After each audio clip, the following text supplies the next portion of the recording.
What happens when a U.S. vice president humiliates a young African president on live TV, and the world expects silence, but gets something else entirely? This is not just a story about politics. It's a story about power, ego, truth, and the quiet rise of dignity in a world too loud to hear it. In this gripping political showdown, J.D. Vance, sharp-tongued, unapologetic, goes off script during a high-profile American talk show. His target, Ibrahim Traoré, president of Burkina Faso, a leader most Americans have never heard of until now. But what follows isn't outrage. It's not even revenge. It's a masterclass in restraint, strategy, and the kind of leadership that doesn't scream. It stands from backroom strategy sessions in Washington to a historic summit in Ouagadougou. This is a true modern-day undercover boss story, except the one underestimated was never undercover. If you've ever wondered what quiet strength looks like when it faces arrogance head-on, you're about to find out. Began like any other night in New York, but ended as the moment the world held its breath. The city was cold, but inside one of the nation's biggest television studios, the air was electric.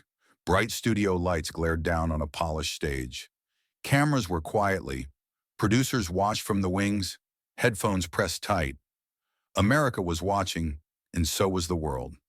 At the center of it all sat J.D. Vance, the Vice President of the United States. Sharp suit, sharper tongue, known for his blunt opinions and unapologetic stances. Vance had made headlines before, but tonight something was different. His shoulders were squared. His eyes gleamed with something colder than ambition. He wasn't here just to answer questions. He was here to send a message. The show's host leaned forward, smiling diplomatically. "Mr. Vice President, let's talk foreign policy." The conversation started gently.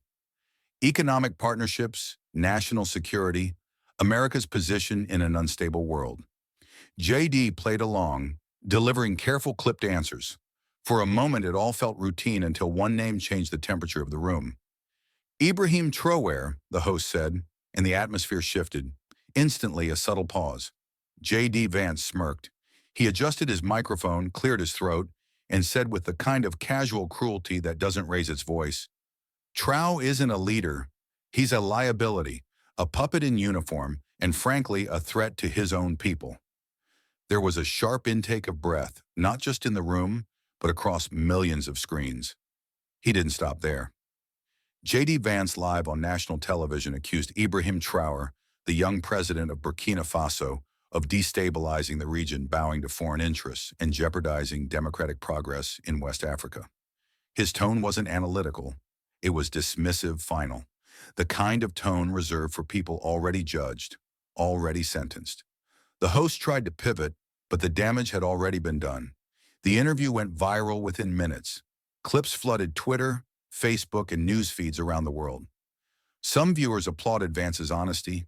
Others recoiled at what they called imperialist arrogance wrapped in diplomatic language. But far away from the New York lights, in a quiet residence in Ouagadougou, one man watched in complete silence. Ibrahim Traoré. He sat surrounded by his closest aides, but you wouldn't know it by looking at him. His expression didn't change. No visible rage, no startled reaction, just a man, very still, absorbing every word, like a warrior reading his enemy's battle plan. But his eyes burned. Behind the calm, a storm was forming, not of rage, but of purpose. He leaned slightly forward and whispered one sentence to the aide on his right.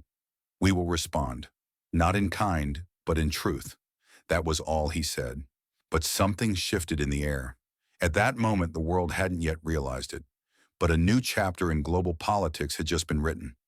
One forged not in the halls of Washington, but in the heart of a continent often overlooked, often underestimated.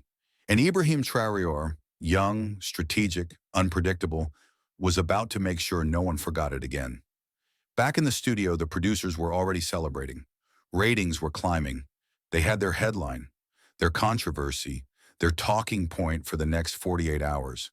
What they didn't see, what they couldn't possibly anticipate, was that this wouldn't just be another blip on the media radar. It would become a firestorm. And it wouldn't just be about J.D. Vance and Ibrahim Traoré.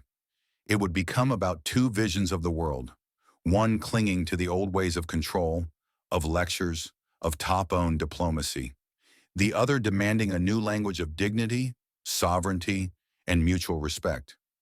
But none of that was visible yet, not to the viewers, not to the analysts, not even to J.D. Vance himself. In his mind, the moment was a victory. He had drawn his line in the sand. He had said what many in his camp wanted to hear, and he expected little to no resistance from a young African president half a world away. He didn't know he had just awakened something far more dangerous than rebellion. He had awakened resolve, and that unlike rage does not burn out quickly. So the question now was not whether Ibrahim Traoré would respond. The question was how, and the answer was going to echo far beyond politics. It would echo in classrooms, in parliaments, in social media feeds, in the hearts of young people who had waited too long to be seen. In a villa just outside the capital city of Ouagadougou, the television had gone silent, but no one dared to move. The last words of J.D. Vance's interview still echoed in the corners of the room like smoke after a fire. The vice president's face had faded from the screen, but his accusations hung heavy in the air. Accusations not just against a man, but against a nation, a culture, a future. Ibrahim Traoré sat motionless. No clenched fists, no raised voice, no orders barked in anger, only stillness around him. His aides shifted uncomfortably. They didn't need to say it out loud. They all felt it. The humiliation, the sting. Vance had dismissed Traoré with such arrogant ease, like brushing dust off a sleeve, and he had done it under the bright lights of global media, with the entire world as his audience. Still, the president didn't flinch. He leaned back in his chair, hands calmly folded in his lap. The flickering light of the TV cast long shadows on his face. His breathing was steady, almost too steady. But behind those steady eyes, something deeper stirred. There's a silence that comes before a storm. Not the kind that announces chaos, but the kind that whispers of precision, of calculation, of power unshaken. That was the silence in the room. One of the aides finally broke it. "Mr. President, shall we issue a statement? The press is all ready." Traoré raised his hand slightly. Not yet. He stood up slowly and walked to the eye window. Outside, the night was soft. The streets of Ouagadougou lay quiet under the stars. It was a far cry from the sirens and chatter of New York City. But tonight, this quiet capital was about to become the epicenter of a conversation the world could no longer ignore. Back in the United States, the story had ignited. Newsrooms scrambled. Opinion panels multiplied.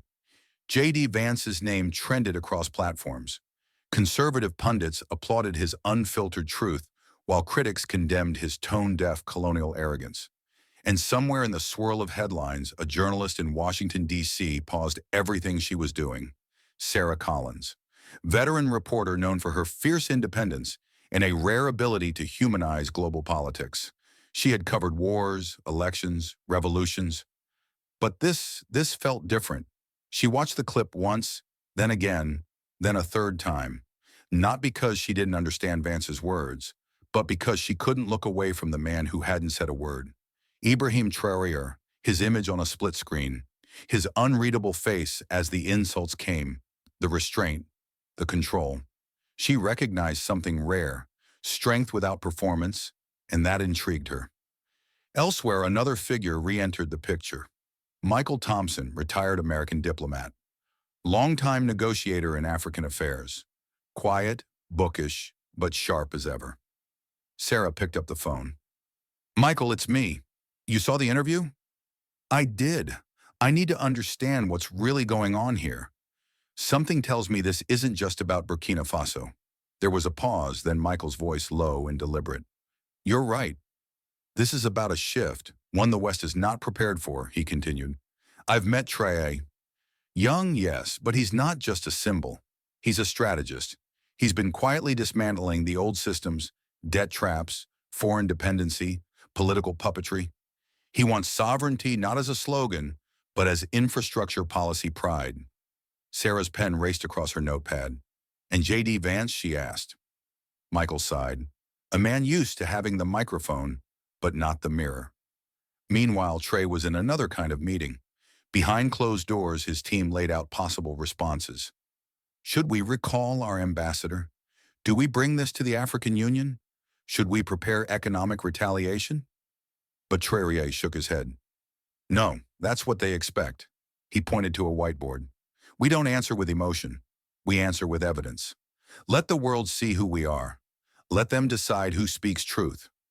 And just like that, a plan began to form. Not a counterattack, a demonstration, not a rebuttal with fury, but a story told with dignity, vision, and facts that could not be twisted. What J.D. Vance had underestimated wasn't just Ibrahim Traoré. He had underestimated how deeply the world was listening. He had underestimated how tired people were, especially in Africa, of being spoken about, but never with. He had underestimated the power of calm. Because when a man doesn't blink after an insult that was meant to provoke, he's not avoiding conflict. He's preparing to own the narrative. And Sarah Collins, she wasn't just preparing a report. She was preparing a reckoning, one that would peel back the polished speeches and bring forth the uncomfortable truths hiding in plain sight. She looked out her window at the city skyline. Something told her this story wouldn't just shake the news cycle, it would shake the foundations. There's always a story beneath the headlines, but it takes a trained eye and an unshakable instinct to go looking for it. Sarah Collins had both. After a decade spent reporting from refugee camps in the Sahel, covering elections in Ghana, and embedding with peacekeeping units in the DRC, she knew something most anchors in air-conditioned studios didn't. Nothing in Africa is simple, but everything has meaning. That's why J.D. Vance's words didn't sit right with her. It wasn't just the arrogance. It wasn't even the ignorance. It was the convenience. The way he tossed out accusations as if they were common knowledge, without context, without nuance, without consequence. To many viewers, it sounded like leadership. To Sarah, it sounded like a man reading a script he didn't understand. That night, she sat alone in her DC apartment, laptop open, notes scattered. The glow of the screen reflected in her tired eyes. She replayed the interview again. Not to listen to J.D. Vance, but to study what he didn't say, and more importantly, what wasn't asked. No questions about TRI's anti-corruption campaign. No mention of Burkina Faso's break from IMF dependency. Nothing about their ambitious plan for agricultural self-reliance. Instead, Vance's talking points leaned on an outdated playbook. Paint the foreign leader as dangerous, hint at foreign manipulation, and frame American interest as moral obligation. But Sarah wasn't interested in recycled narratives. She wanted the truth. And to find it, she needed someone who had been inside those rooms, someone who understood both sides of the table. She picked up her phone and dialed. Michael Thompson answered on the third ring. Sarah, he said, his voice growly but warm. I figured I'd hear from you. You saw it too, didn't you? Of course. What do you make of it? There was a pause. Not hesitation, deliberation. Then he spoke. Vance isn't just reacting. He's performing. He wants to be seen as the sheriff of the free world, but he's forgotten that the town has changed. Sarah smiled faintly. And trial. Ray Michael chuckled a sound somewhere between admiration and warning. He's not your average head of state. He's 36, former Army captain, educated, yes, but forged in the fires of political betrayal. He rose not because of global endorsement, but in spite of it. He's not interested in pleasing Washington. He's interested in freeing his country from its shadow. Sarah's pen moved faster than her thoughts could catch up. Michael continued.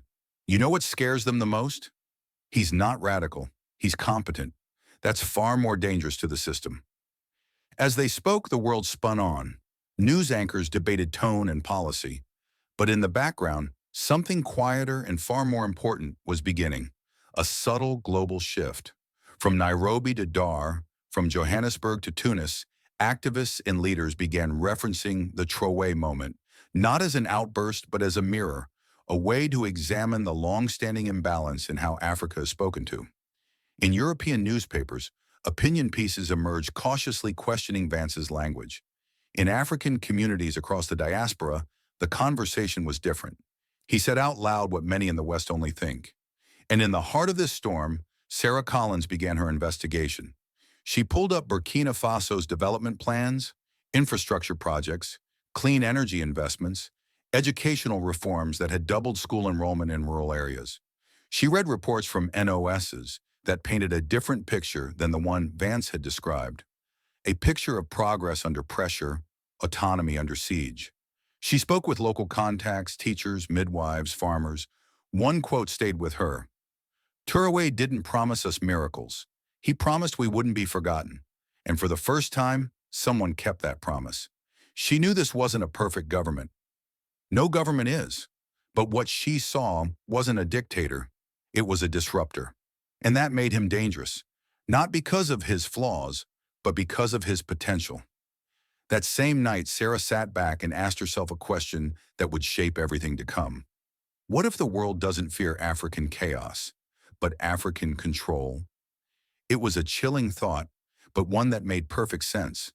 Because when a young African leader speaks calmly, governs independently, and calls out hypocrisy on a global stage, it doesn't fit the script. He's either dismissed as naive or condemned as a threat. But what if he's neither? What if he's just telling the truth? Sarah opened a blank document on her laptop. She typed the headline slowly. Beyond the accusation, the case for listening to Ibrahim Traore. And then below it, a special report by Sarah Collins in collaboration with Michael Thompson. She knew this piece wouldn't just be an article, it would be a risk. But journalism, like leadership, is only worth something if it rattles the walls of comfort. And outside, as she looked up at the Washington skyline, she knew the winds had already changed. Because the real story was no longer what J.D. Vance had said. It was what the world chose to do next. It began with a whisper, a press advisory, just 2 lines of text. Burkina Faso's president to deliver national address, international media welcome location, Presidential Hall, Ouagadougou. There was no hint of outrage, no fire in the wording, no dramatic punctuation. But for those paying attention, it was thunder in disguise within hours. Flights were booked, visas expedited, CNN, Al Jazeera, Leon, BBC. Every network with a foreign desk scrambled for a seat. This wasn't just about Burkina Faso anymore. This was about a man who hadn't said a word since being publicly shamed and was now ready to speak. By dawn, the steps of the presidential complex were packed with microphones, camera tripods, and journalists whispering in every language under the sun.